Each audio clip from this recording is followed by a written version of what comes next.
En el pleno del Ayuntamiento de Biar, correspondiente al mes de febrero, se habló de los siguientes temas. En primer lugar, se aprobó el acta anterior por unanimidad. En segundo lugar, se da paso a la lectura de informes y decretos de la alcaldía. En el tercer punt es dona compte de l'informe d'incompliment de la llei contra la morositat.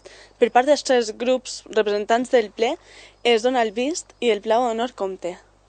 En el quart punt es realitza la modificació sobre ordenança fiscal reguladora de la venda de productes promocionals. Per part dels grups representats del ple es dona el vist i plau a donar compte. En el quinto punto del pleno se da inicio al expediente de contratación en el servicio de recogida domiciliaria de residuos sólidos urbanos y de naturaleza vial.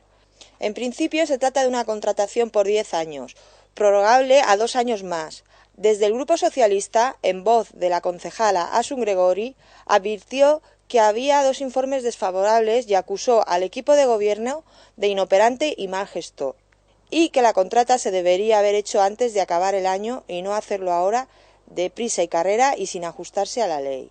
Por parte del Grupo de Esquerra Unida, su concejal, Vicent Galván, comentó que el contrato actual llevaba caducado desde el 31 de diciembre pasado y propuso la municipalización del servicio como han hecho otros ayuntamientos.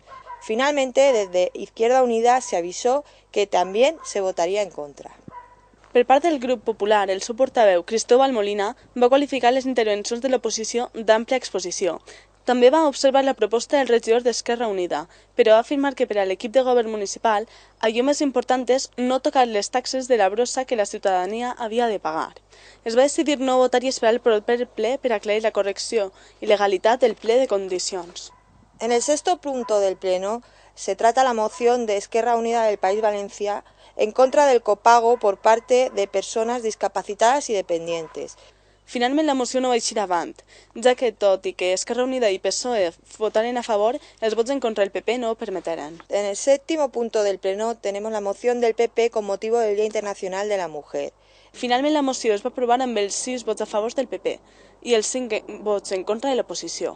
En el octavo punto del pleno, ruegos y preguntas. En primer lugar, en cuanto a que los sábados no se encontraba ningún funcionario municipal en el registro, se respondió que había que avisar a la policía. En cuanto a los 1.500 euros que habían invertido el ayuntamiento en un buffet de abogados, se comentó que era correspondiente a los gastos de la contratación de una psicóloga para el colegio de Biar.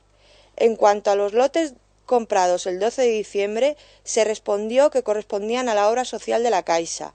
Per donar per finalitzat el ple des del grup socialista, a través de la regidora Asun Gregori, es va preguntar a l'equip de govern pel talat dels arbres a la plaça d'Espanya, per quan es canviarà el web de l'Ajuntament i serà per fi bilingüe, i sobre si una regidora de l'equip de govern que aviat es jubilarà si continuarà percebint el sou a banda de la paga de jubilació.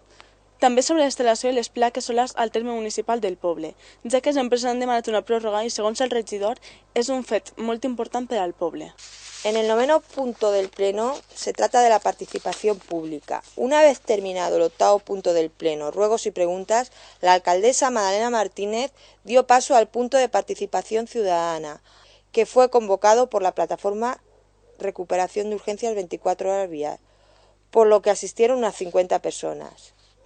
Una vegada acabada la intervenció de Joan Lluís, es va donar un pas a la lectura d'un manifest per part de Marta Calabuig.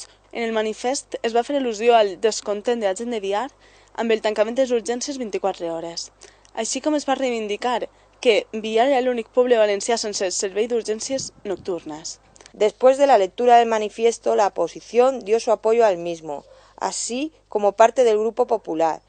Gràcies a aquesta i altres accions, per fi Biar ha pogut recuperar el servei d'urgències 24 hores, una demostració de que si el poble s'organitza pot aconseguir tot allò que es propose. Enhorabona a la plataforma Recuperació Urgències 24 Hores Biar i a totes aquelles persones que ho han fet possible.